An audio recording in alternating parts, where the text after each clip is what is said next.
गाजियाबाद में स्थित श्री दुधेश्वर नाथ महादेव मठ मंदिर के इतिहास को रावण काल से जोड़ा जाता है। इसे स्वयंभू मंदिर माना जाता है। श्री दुधेश्वर नाथ महादेव मठ मंदिर अति प्राचीन और ऐतिहासिक है। इसकी ऐतिहासिकता प्रमाणित है। यह मंदिर एक अलग ही आध्यात्मिक ऊर्जा से परिपूर्ण है, जहां प्रवेश करते ही आपका मन आंतरिक खुशी से भर जाता है, क्योंकि यह स्थान कई ऋषियों महंत जनों की तपोभूमि भी रह चुकी है।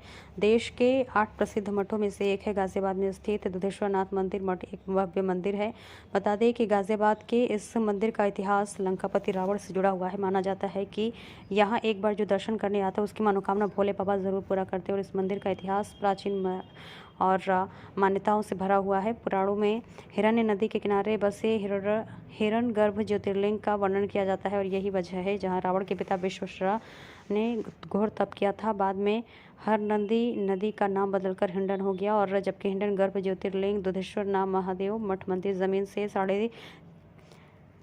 3.30 फीट नीचे स्थित स्वयंभू दिव्य शिवलिंग है। दुधेश्वर महादेव मंदिर से जुड़ी प्राचीन कथाओं में से एक कथा गाय से जुड़ी है। बताया जाता है कि नज़दीकी में बसे कैला गांव की गाय जब यहाँ घास चरने आती थी तो यहाँ मौजूद टीले पर अपने आप ही उनके थनों से दूध गिरने लगता था। और इस घटना से हैरान गाँव वालों ने एक दिन इस जगह की खुदाई कर डाली। खुदाई के दौरान वहाँ गाँव वालों को यहाँ शिवलिंग मिल गया कि दूध गिरने की वजह से शिवलिंग का नाम दुर्गेश्वर नाथ रखा गया। दुधेश्वर नाथ मंदिर में 550 सालों से महंत परंपरा निभाई जा रही है और इस मंदिर में धूप जलता है, जिसके बारे में कहा जाता है कि कलयुग में महादेव के प्रकट होने के समय से जल रहा है। विशेष किन श्लोकों या किन मंत्रों का जाप करना चाहिए? इसमें जो है भगवान शंकर जी का जो है शिव परिवार का ध्यान रखना चाहिए। सानंदमानंद वने वसंतम आनंदमृतपापविंदम वाराणसी नाथमनाथ नाथम श्री विश्वनाथम शरणं प्रपद्ये श्री विश्वनाथम शरणं प्रपद्ये। इस दिन जो है 13 वाले दिन, और 13 खत्म होगा, चतुर्दशी लग जाएगी, तो इसी को जो है चतुर्दशी व्रत करते हैं। फागुन मास की जो है कृष्ण पक्ष का 13 और ये 14 मिलकर के महाशिवरात्रि होती है, इसी को चतुर्दशी कहते हैं। दिन भर जो है 13 लग जाती है, रात में चतुर्दशी लग जाती है, तो ये पावन जो है सबसे त्यौहार होता है। इसे जो है भजन कीर्तन करके जो है समय को बिताना चाहिए। इसी दिन जो है भगवान शिव और पार्वती जी का जो है विवाह संपन्न हुआ था। बोले शंकर भगवान की जय। आ जाएगा, ठीक आ जाएगा। महाराज जी, महाशिवरात्रि का पर्व है, दुधेश्वर नाथ मंदिर में काफी भीड़ है, किस प्रकार की व्यवस्था की गई, क्या महत्व है आज विशेष? देखिए, दुधेश्वर नाथ रावण के पिता विश्वामित्र ने इस लिंग की स्थापना किया और कालांतर में विशेष रूप से यहाँ पर जो दूध, गाय का दूध जो है उससे प्रकट हुए भगवान दुधेश्वर नाथ महादेव। स्वयंभू शिवलिंग है। रावण के पिता विश्वामित्र ने इस लिंग की स्थापना किया। महाशिवरात्रि के अवसर पर यहाँ पर बहुत भक्त लोग दर्शन करते हैं।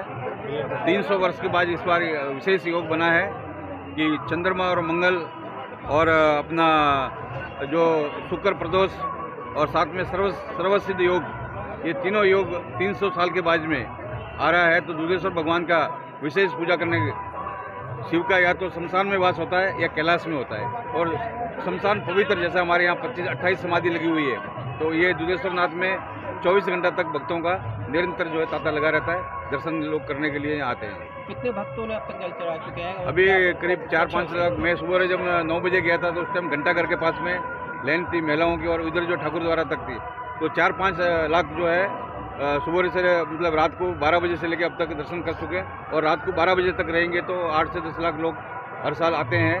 और इस बार विशेष रूप से भगवान राम का स्थापना होने के बाद लोगों में विशेष श्रद्धा हुई है।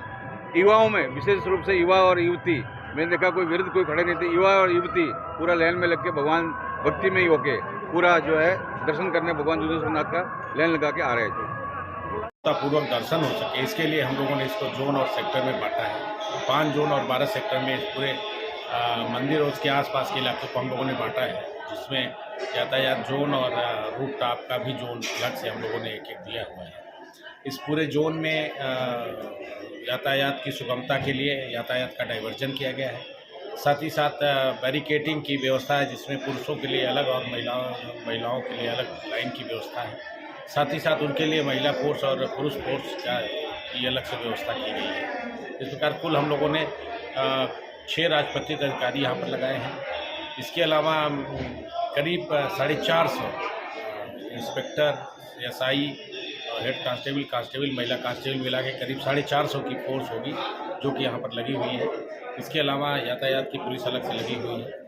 इस तरह से हम लोगों ने सीसीटीवी कैमरे भी लगा रखे हैं जिसका डिस्प्ले हमारे चौकी में हो रहा है। जो दुधेश्वरनाथ चौकी है वहाँ पर एक व्यक्ति उसको लगातार वॉच कर रहा है, साथ ही साथ हम लोगों को इन्फॉर्म कर रहा है। इसके अलावा जो ओवरब्रिज जा रहा है, ओवरब्रिज के ऊपर भी हम लोगों ने ड्यूटियाँ लगा रखी हैं कि कोई व्यक्ति ऊपर से कोई चीज़ इत्यादि भीड़ पर न फेंक दे।